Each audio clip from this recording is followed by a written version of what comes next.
Bonjour à tous, bienvenue sur cette nouvelle édition des Chroniques Mention pour l'entrepreneur. Tous les vendredis matins à 10h30, en direct sur YouTube, on vient vous présenter des chroniques qui nous paraissent intéressantes et importantes pour les entrepreneurs. Et nous allons commencer ce matin par Patrice, qui vient nous parler des résolutions de début d'année. Donc je pense que c'est le bon moment. Bonjour à Et c'est tous. un super marronnier. Exactement, c'est comme ça que je comptais démarrer. Janvier n'est pas encore fini, donc je vous propose un marronnier. Marronnier, vous savez, c'est ces articles qu'on trouve dans la presse qui reviennent tous les ans et qui sont un peu de choses près un copier-coller de l'année d'avant. Pourquoi je vous en parle? Parce que le mois n'est pas fini, parce que vous en avez probablement fait des résolutions et qu'il est temps de les mettre à jour, de les mettre à jour pour les tenir. Je suis sûr que vous en avez pris, les uns et les autres, que ce soit arrêter de fumer, que ce soit faire un marathon avant la fin de l'année, que ce soit le maintenant quasi traditionnel Dry January. Ce qui est intéressant, c'est que au-delà de ces résolutions perso, comme entrepreneur, vous en avez probablement identifié. Et dans les réunions que j'ai eues depuis quelques semaines, je suis frappé. Il y a eu des décisions de cette nature-là pour démarrer l'année. Dans les trois qui ont émergé de façon très naturelle, il y avait, oh là là, cette année, ma seule priorité, c'est vendre. Un autre qui m'a dit, oh là, cette année, je vais vraiment déléguer. Et le dernier m'a dit, je vais enfin finaliser cette nouvelle offre, ce nouveau produit sur lequel je bosse depuis longtemps. Et c'est de tout ça que je vais vous parler aujourd'hui. Alors, pour démarrer, regardez les années passées, vous allez voir, chaque année vous en prenez, il y en a peu que vous tenez. Euh, c'est comme ça. Et c'est amusant parce que c'est connecté à un sujet psycho que les Anglais ont identifié sous le nom de Fresh Start Effect. En bon français, un nouveau départ. Le changement de date, la bascule d'une année, c'est favorable pour chercher de marquer un changement positif. Et comme je vous le disais, les chiffres laissent penser que malheureusement, ça ne suffit pas. J'ai regardé différentes études, des sondages et des études, qui disent que grosso modo, au mieux 15% de ceux qui prennent des résolutions les tiennent vraiment. Alors, il y en a qui les tiennent de façon partielle, mais il y en a peu qui les tiennent vraiment. Quelles sont les raisons principales des causes d'échec qu'on peut détecter, mettre en lumière? La première, assez naturelle, c'est que on a pris nos résolutions le soir du réveillon, sur un coup de tête, probablement avec un peu d'alcool à la clé, et que tout ça est allé un peu vite pour qu'on le fasse intelligemment. La deuxième raison, c'est que souvent, on pose comme objectif de changer. Et ça fait une cible assez évanescente et sur laquelle on a peu de prise. Il faut noter aussi que souvent, on est un peu influencé par les résolutions de notre entourage. Il y a une forme de surenchère. Si je n'ai aucune résolution, difficile de rester sans résolution si tout le monde en met une sur la table. Et quand je suis le troisième ou le quatrième, difficile de dire que cette année, j'irai courir une fois, dès lors que la personne en face de moi, elle, s'est fixée comme objectif un semi-marathon. Et plus probablement, on est influencé par les échecs de l'année d'avant. On est suffisamment marqué pour se dire que là, il faut vraiment cette année qu'on dépasse la limite. Une autre raison, et elle est plus profonde, c'est que on prend nos décisions sans se souvenir qu'on est accro à la récompense immédiate, que notre cerveau est accro à la récompense immédiate, et donc que les gratifications de long terme qu'on peut voir flotter dans l'air au moment où on pose notre résolution risquent d'être bien faibles au regard de toutes les récompenses immédiates. Alors comment faire maintenant qu'on sait pourquoi on ne tient pas nos résolutions? Principalement, pardonnez-moi, on peut structurer notre démarche autour de trois axes. La première chose, définir un véritable objectif. Ça passe par clarifier les motivations profondes qu'on a. L'action est difficile à orienter, c'est facile de se démotiver, Si on clarifie les raisons profondes du changement, ça va nous aider grandement. Ça va nous aider grandement parce qu'on pourra y revenir dès lors qu'on voit que notre objectif dérape. Ensuite, on va chercher à définir un objectif réaliste. Réaliste parce que c'est ça qui sera actionnable. D'ailleurs, si on est clair sur les motivations, l'objectif réaliste va être plus facile à poser. Après avoir posé l'objectif réaliste, on va s'efforcer de le traduire en indicateur. Et si je reprends l'exemple que je vous ai donné sur la délégation, peut-être que les motivations de cette année, enfin, je vais déléguer, s'expliquent par des choses beaucoup plus profondes. Dans le travail qu'on a fait avec cet entrepreneur, très vite, il est apparu que l'année allait être particulièrement difficile et que un des éléments essentiels pour l'affronter avec succès, c'est de pouvoir s'appuyer sur les gens qui l'entourent et que l'entrepreneur ne devienne pas le boulot. La deuxième motivation, c'est que cet entrepreneur est convaincu qu'il est urgent, nécessaire, de faire monter en compétence ses équipes et surtout sa garde rapprochée qui manque peut-être de seniorité, mais dont les membres sont tout à fait capables de grandir. Et derrière une troisième motivation, pardon, une troisième motivation, préparer l'entreprise à des enjeux de long terme, aux enjeux 2025, 2026, 2027, qui seront eux aussi importants et qui ne peuvent être atteints que dès lors que la garde rapprochée est enfin à un niveau de maturité suffisant. Après l'objectif, après l'objectif, il y a le plan d'action. C'est la partie souvent sur laquelle on achoppe tous. Le plan d'action, c'est quoi? C'est d'abord traduire l'objectif dans des actions identifiées et les programmer dans l'année. Avaler un éléphant, c'est difficile. Le découper en petits morceaux, ça rend la chose plus digeste. Le deuxième point, c'est assurer un suivi. Le deuxième point, c'est commencer par éliminer les obstacles potentiels.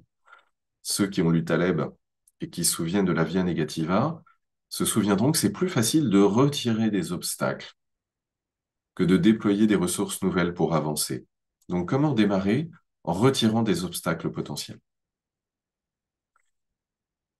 Le point suivant, c'est assurer un suivi régulier des progrès et des ratés. Ça a plusieurs avantages. Ça maintient la motivation, mais aussi ça permet de corriger, d'ajuster euh, en réel le plan. Et c'est absolument essentiel. Il y a un dernier point, il est souvent négligé, c'est penser justement à nourrir le système de récompense. Pensez à associer une récompense à chacun des progrès. J'avais une cliente qui cherchait à être moins énergétique dans les interactions avec ses clients, avec ses employés, et ne savait pas comment ancrer la chose. Et quelqu'un lui avait soufflé cette idée, chaque fois que tu y parviens, caresse-toi la main, fais un geste sur ta main positif. Et du coup, chaque fois qu'elle notait qu'elle arrivait à progresser, elle faisait ce geste-là. Ça entraînait quelque chose d'assez fabuleux. Je vais chercher de façon progressive à modifier mon habitude. Et donc, je vais associer une nouvelle pardon, décidément, et ça va être dans toute la chronique. Je vais chercher à associer ces habitudes nouvelles à quelque chose d'agréable. Et un deuxième point, c'est si vous voulez installer une nouvelle habitude, pensez à la connecter à une routine qui existe déjà. Si je reviens sur mon idée de délégation, pas facile à mettre en œuvre. D'autant moins facile que sous chaque coup de stress, ma nature profonde va rejaillir. Et dans ce cas précis, on a fait un petit travail avec l'entrepreneur, c'est de s'assurer, un, au travers des obstacles, et deux, en se donnant des moyens, qu'il serait entraîné à déléguer plus. Parmi les questions qu'on s'est posées, à qui je délègue en connaissance de cause? Qui est capable d'assumer une délégation? Pour ceux qui n'en sont pas aujourd'hui totalement capables, quel plan d'action? Quels sont les moyens que je mets en œuvre de façon à aider ma ligne directe à avancer? Et troisième point, comment régulièrement on s'arrête et on regarde les réussites et les échecs de façon à ajuster l'action. S'il fallait Évoquer un sujet qu'on aime bien, l'effectuation, c'est l'idée d'être pilote dans l'avion. Se souvenir que ce plan d'action, on le pose et on l'ajuste en permanence. On l'ajuste en permanence parce que le réel, le contexte évolue en permanence. Et ensuite, un troisième sujet. Il n'est pas évident, il est plus compliqué, c'est la notion d'engagement. Et je vous renvoie à un site assez amusant qui s'appelle Stick, S-T-I-C-K, K, qui aide à se rappeler de comment on peut avancer de façon claire sur ces histoires d'engagement. Première chose, prendre un contrat d'engagement. Oui, on peut imaginer que c'est facile de tenir ces résolutions parce qu'on les a annoncées à tout le monde et on voit bien que ça ne marche pas. Donc, ce que proposent les gens qui sont derrière stick.com ou .i, je ne sais plus, c'est de poser ça dans un contrat. Poser ça dans un contrat de façon à être au clair sur ce à quoi je m'oblige, ce vers quoi je tends. Deuxième point, s'engager de façon publique. S'engager de façon publique, le site propose d'annoncer son engagement. Il y a des gens qui viennent vous soutenir dans l'atteinte de vos résultats. Ça peut passer aussi par des choses plus simples, hein. Trouver la personne de confiance, un mentor, un coach, quelqu'un qui va vous accompagner, juste pour être capable de parler avec lui, notamment quand la motivation baisse, et de partager le suivi des résultats. Stick, et communiquer son suivi. Et Stick propose un truc que je trouve redoutable et qui semble avoir un impact énorme, y compris sur des petites motivations. C'est de parier contre vous-même.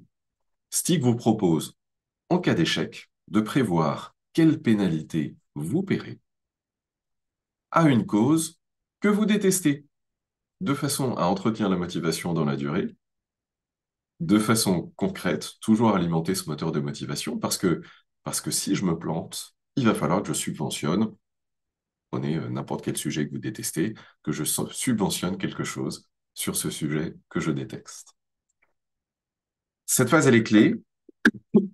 Cette phase, elle est absolument clé. Et à ma grande surprise, ça fait 2 fois qu'un entrepreneur qui n'arrivait pas à basculer me demande de l'aider. Non pas en le fliquant, mais par l'engagement qu'il prend vis-à-vis de moi de me faire un reporting. Aucun enjeu pour lui. Il ne tient pas son reporting, je ne vais pas lui tomber dessus. Néanmoins, le simple fait de prendre face à moi l'engagement de m'envoyer un brief toutes les semaines avec le progrès fait, probablement va l'aider pour cette année. L'an dernier, ça avait aidé un entrepreneur qui cherchait à faire grossir son pool de prospects. Il m'avait envoyé toutes les semaines le nombre de nouveaux prospects qu'il avait identifiés et le nombre de nouveaux prospects avec qui il était en discussion. C'est en fait très puissant, puisque j'ai pris un engagement et que je dois le communiquer dans le temps à quelqu'un en qui j'ai confiance, je suis astreint un peu plus à avancer. Derrière, derrière le vrai sujet, c'est de se souvenir que les résolutions ne sont qu'un prétexte et que le vrai point derrière, c'est passer à l'action. C'est commencer maintenant. C'est déclencher quelque chose. C'est la différence entre un jour, je changerai, et jour 1, aujourd'hui, je commence à changer. Et je vous livre la phrase qui m'a, en fait, euh, conduit vers cette chronique. C'est une phrase de James Clear qui fait une petite newsletter assez smart et qui rappelle qu'il faut faire attention. Se fixer de nouveaux objectifs ne conduit pas à des résultats. Seule la façon de se comporter agit sur les goals.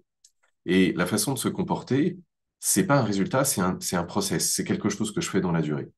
Et il a cette phrase que je trouve assez puissante. Pour cette raison, votre énergie doit être concentrée sur la construction de meilleures habitudes et pas de rechercher des résultats. Les résultats, c'est quelque chose dans le long terme. Les habitudes, c'est quelque chose qui s'ajuste au jour le jour. Donc, passez à l'action, d'une part, et travailler sur vos habitudes. C'est ça qui vous permettra de venir à bout de vos résolutions.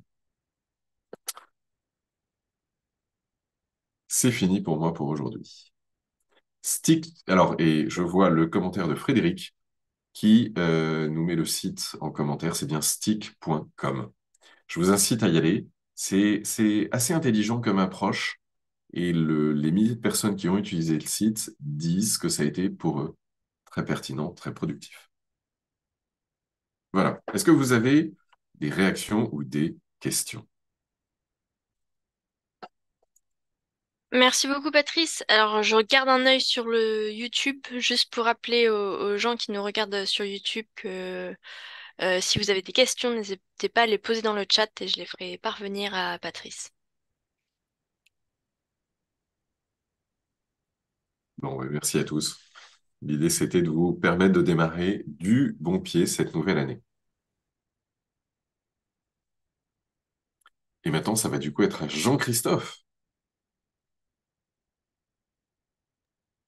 Allô, allô? Oui, mais c'est que tu as été beaucoup trop rapide. Ah, Donc, je j'avais suis promis que je en, me en train tiendrais de, cette année. en train de chercher à faire des petites illustrations sympas sur mon sujet, mais ce n'est pas très grave. C'est le fruit de mes résolutions, tu vois. J'ai pris comme résolution cette année de tenter de ne jamais faire de chronique de plus de 20 minutes. Jamais de plus de 20 minutes. On a fait combien là? Je sais pas, j'ai pas regardé, c'est ça le problème. Ok, 18. Donc oui, Oh. tu es en... J'ai posé une première petite action qui va nourrir le changement d'habitude, qui fera que jusqu'à la fin de l'année, je ne dépasserai jamais les 20 minutes. Alors, moi, j'ai quand même une question importante. Euh, Quelle est la cause que tu vas mettre sur Styx pour te forcer à, Euh, à agir? je sais pas si je passerai par Styx.